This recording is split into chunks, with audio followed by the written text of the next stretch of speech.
ಏನು ಒಂದು ಅಂಡರ್ಸ್ಟ್ಯಾಂಡಿಂಗ್ ಇವತ್ತು ಬಂದದ. ಈ ಅಂಡರ್ಸ್ಟ್ಯಾಂಡಿಂಗ್ ಇದು ಮುರಿದು ಹಿಂಗೆ ಹೋಗಿಬಿಡ್ತಪ್ಪ ಅಂದ್ರೆ ಮುರಿಲಿಕ್ಕಿಲ್ಲ. ಯಾಕಂದರೆ ಎಲ್ಲರಿಗೂ ಇವತ್ತು ರಾಜಕೀಯ ಅಸ್ತಿತ್ವದ ಪ್ರಶ್ನೆ ಇದೆ. ಜೊಲ್ಲೆಯವರಿಗಾದರೂ ಸಹಿತ ಹಿಂದಿನ ಚುನಾವಣೆಯಲ್ಲಿ ತಾವು ಸೋಲೋದು ಕತ್ತಿ ಕುಟುಂಬನ ಕಾರಣ ಅನ್ನುವಂಥದ್ದು ಸ್ಪಷ್ಟವಾಗಿ ಮನವರಿಕೆ ಆಗಿದ್ದರಿಂದಾಗಿ ಅವ್ರಿಗೆ ಇವತ್ತು ಜಾರಕಿಹೊಳಿ ಕುಟುಂಬದೊಂದಿಗೆ ತಮ್ಮನ್ನು ತಾವು ಉಳಿಸಿಕೊಳ್ಳುವಂಥ ಪ್ರಯತ್ನ ಮಾಡ್ತಾ ಇದ್ದಾರೆ. ಇದರ ಅರ್ಥ ಏನಪ್ಪ ಅಂತಂದ್ರೆ ಎಲ್ಲರಿಗೂ ತಮ್ಮ ರಾಜಕೀಯ ಭವಿಷ್ಯ ಮುಖ್ಯ ಅನ್ನುವಂಥದ್ದು ಆ ದಿಶೆಯಲ್ಲೇ ನಮ್ಮ ಜೊಲ್ಲೆಯವರು ಜೊತೆ ಜಾರಕಿಹೊಳಿ ಅವರು ತಮ್ಮ ಏನು ಪ್ಲ್ಯಾನ್ಸ್ ಮಾಡ್ತಾಯಿದ್ದಾರೆ. ಆ ದಿಶೆಯಲ್ಲಿ ಇನ್ನೊಂದು ಮಾತನ್ನು ಗಮನಿಸಬೇಕಾಗಿದ್ದಿಲ್ಲ.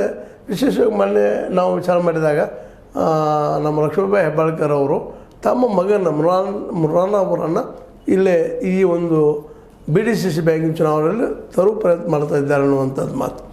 ಒಟ್ಟಿನಲ್ಲಿ ಇವರ ಈ ಮಧ್ಯದ ರಾಜಕೀಯ ಅಥವಾ ತಿಕ್ಕಾಟ ಈ ಒಂದು ಹೊಸ ವ್ಯಾಖ್ಯಾನವನ್ನು BDCC ಬ್ಯಾಂಕಿನ ಭವಿಷ್ಯದ ದೃಷ್ಟಿ ಇಟ್ಕೊಂಡು ಬರೆಯುವ ಎಲ್ಲ ಸಾಧ್ಯತೆಗಳಿದ್ದಾವೆ.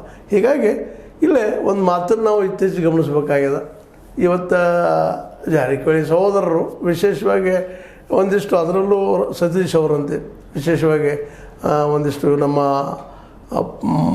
ಈ ಒಂದು ಹಿಂದುಳಿದ ಸಮುದಾಯದ ಜೊತೆಗೆ ಒಂದಿಷ್ಟು ಒಳ್ಳೆಯ ನಾಯಕರು ಅಂದರೆ ಅಂಬೇಡ್ಕರ್ ವಿಚಾರಧಾರೆ ಆಗಿರ್ಬೋದು ಅಥವಾ ನಮ್ಮ ಪುಲೆ ಅವ್ರ ವಿಚಾರಧಾರೆ ಆಗಿರ್ಬೋದು, ಒಂದು ವೈಚಾರಿಕ ದೃಷ್ಟಿ ಇಟ್ಟುಕೊಂಡು ಒಂದಿಷ್ಟು ರೈತ ಪರವಾದಂಥ ಒಂದು ನಿರ್ಣಯಗಳನ್ನು ತೆಗೆದುಕೊಳ್ಳಬಹುದಾ ಅನ್ನುವಂಥದ್ದು.